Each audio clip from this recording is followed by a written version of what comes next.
¿Qué tal? Buenos días o buenas tardes. Bienvenidos al podcast Literateando, donde las letras cobran vidas y las historias están llenas de emociones, traiciones y conmoción total. Mi nombre es Fernando Hernández. Ok, ahora le daremos la palabra a el compañero Jesús, el cual nos va a hablar un poco de la escritora del libro, que la verdad es que tiene una vida muy interesante. Adelante, Jesús. Mientras leía el libro, me di cuenta que este libro era muy personal, así que decidí investigar un poco a su autora, específicos Yoconda Belli Pereira.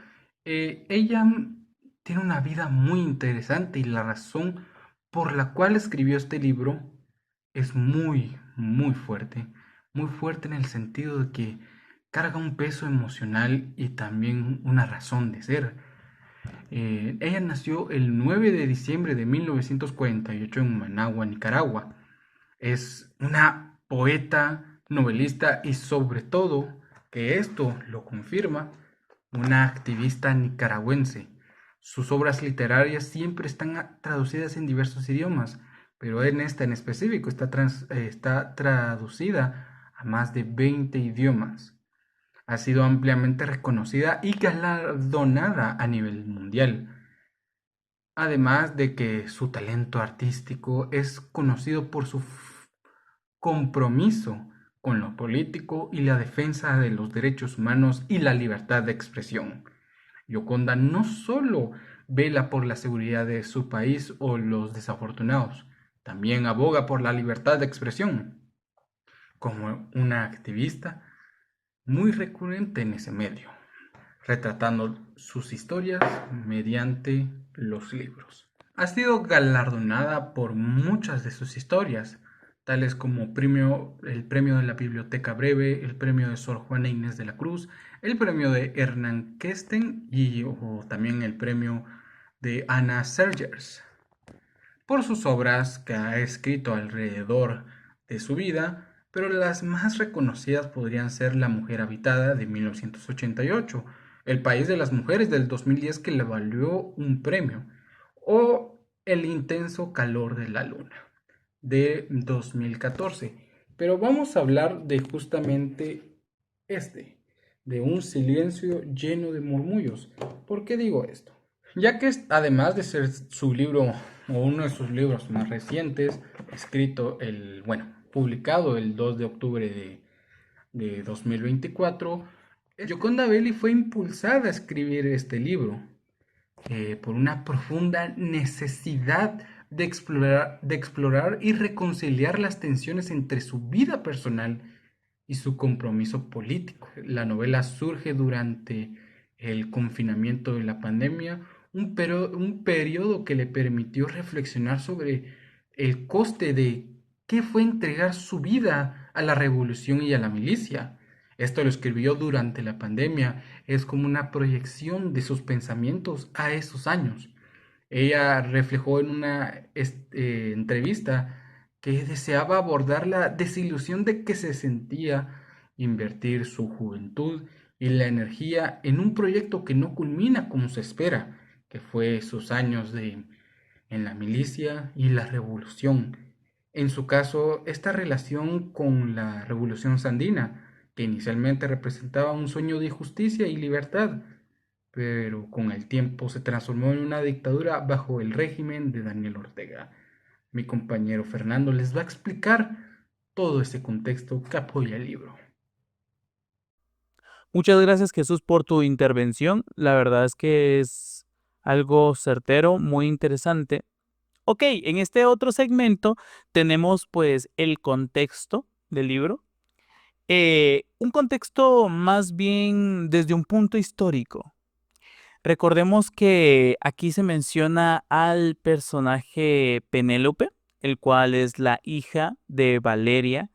Y Penélope, pues, conforme le va pasando cierta situación, ella se tiene que ir a España porque su madre, pues, está hospitalizada. Ella acompaña a su madre muere. Y en todo ese trayecto pasa algo bien interesante.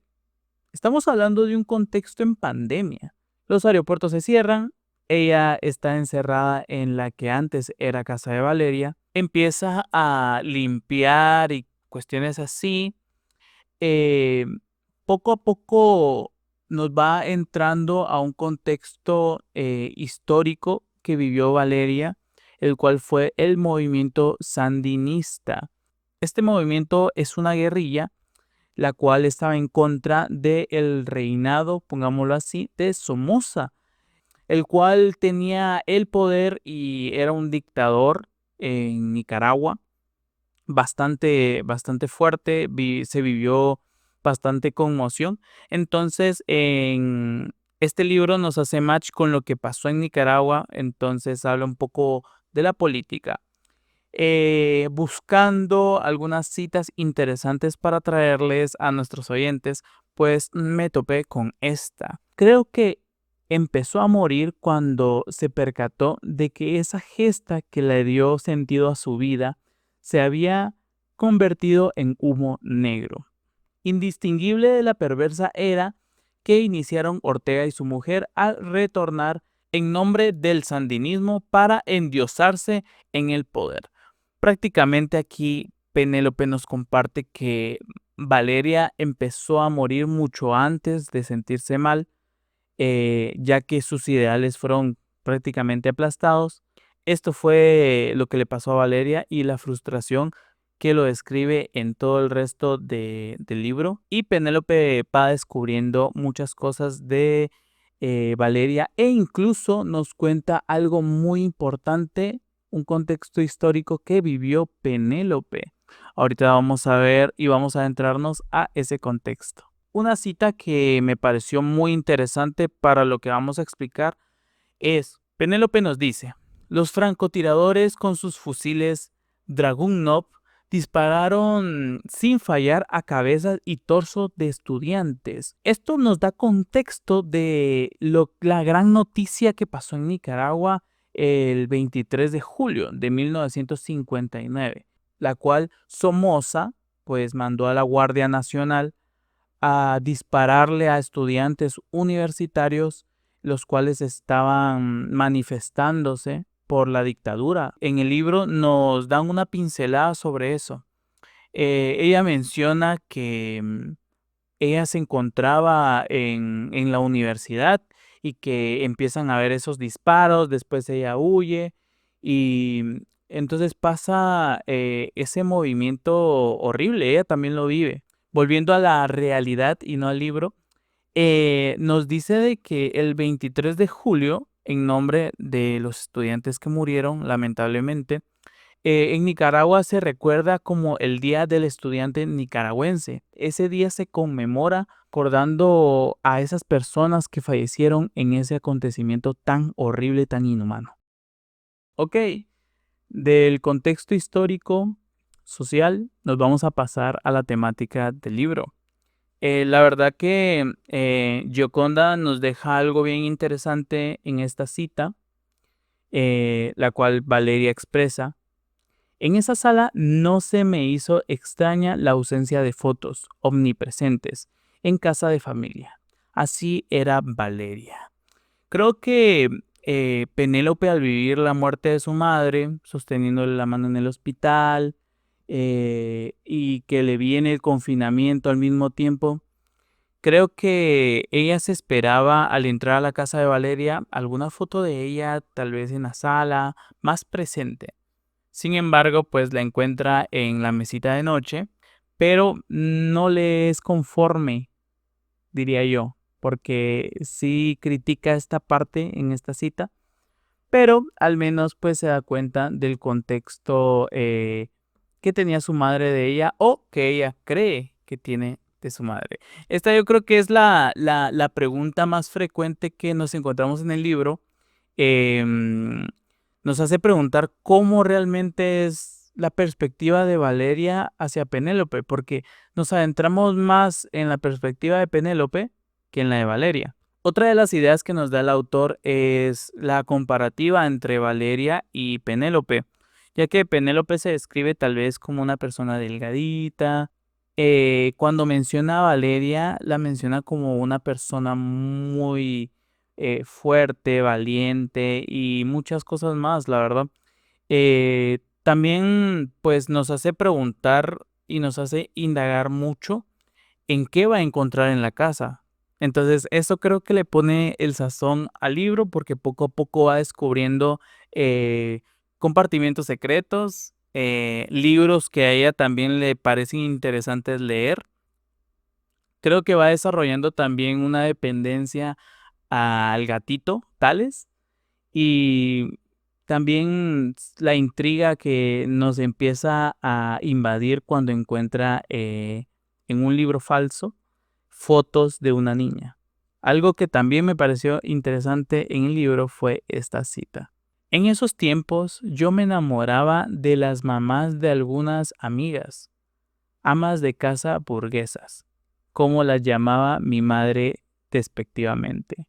Aquí nos damos cuenta de la crítica bastante dura que dice Valeria hacia estas mamás. Claramente ella se encuentra en otro contexto completamente diferente, ya que es una mujer pues guerrillera y que pues tiene que irse de país en país o estar viajando, estar ausente para Penélope. Realmente yo creo que Penélope es una de las grandes afortunadas que tras tener un contexto de su mamá por conforme la iba cuidando, poco cuidado la verdad, también las notas que deja Valeria les da una perspectiva más grande y más amplia de cómo y lo que sufrió ella.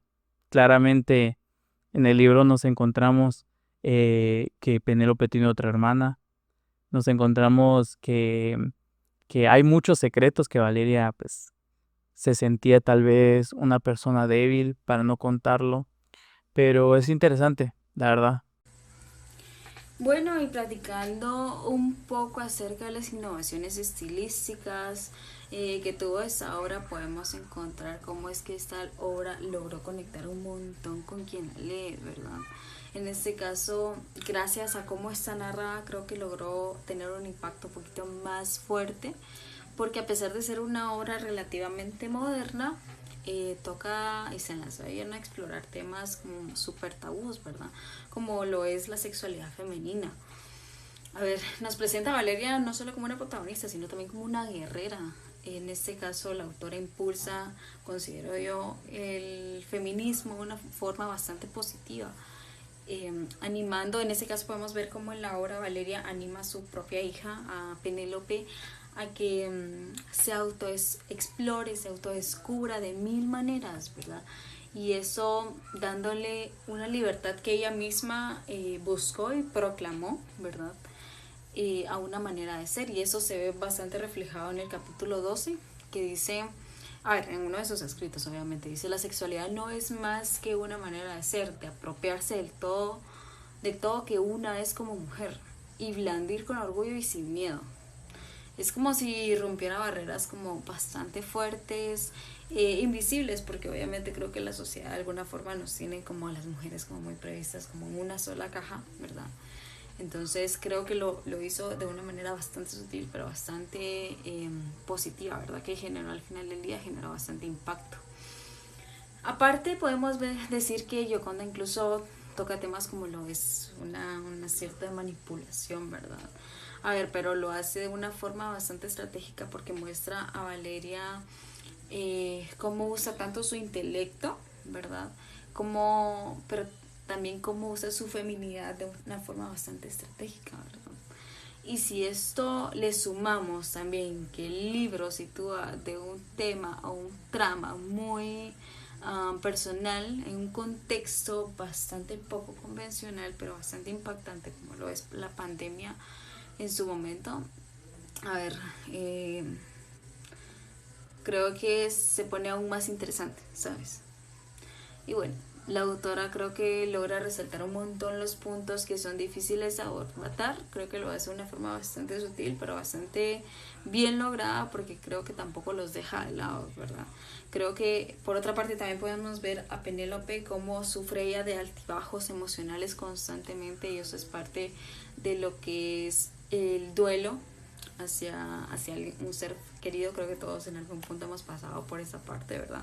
Y creo que todos tenemos una forma distinta de vivir ciertos duelos, y Penélope lo hizo de una forma bastante diferente probablemente, sin embargo pues bastante entendible por, creo que la edad, el contexto en el que ella estuvo toda su vida. Creo que desde un inicio se muestra la desconexión entre mamá e hija que hubo, ¿verdad? Y a ver, a Valeria siempre fue mostrada como la heroína, ¿verdad? Como que la mejor mujer, como la mujer de sociedad, ¿sabes? Que siempre fue fuerte, que siempre fue guerrera, ¿verdad? Pero para su propia hija no era así. O sea, creo que en el libro creo que nos explica bastante bien la forma en la que Penélope se sentía completamente desconectada y poco amada de su mamá. Y bueno, ese desorden, y creo que Valeria lo vivió bastante fuerte, ¿verdad?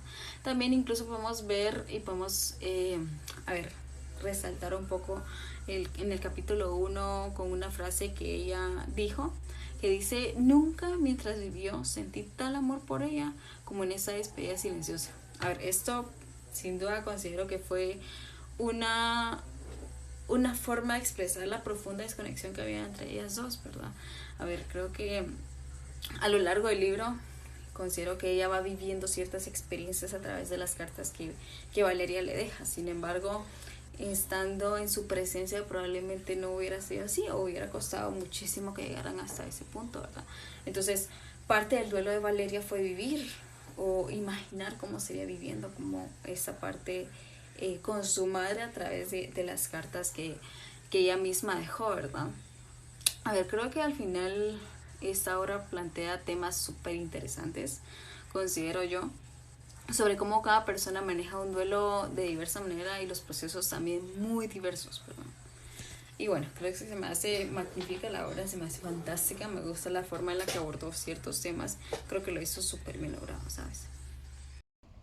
Ahora, hablando un poco sobre el valor adicional de la obra, investigando un poco vi que no hubo muchas críticas negativas hacia este. Es más, incluso el diario El País la describe como una novela que entrelaza la vida de una mujer nicaragüense con la historia reciente de Nicaragua, explorando temas de revolución, feminidad y reflexión personal, obviamente.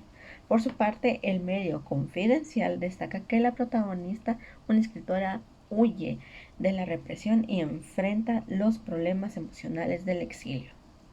En la obra también no se ha generado ningún tipo de controversia al sentido de esta, pero sí aborda temas sensibles relacionados con la política.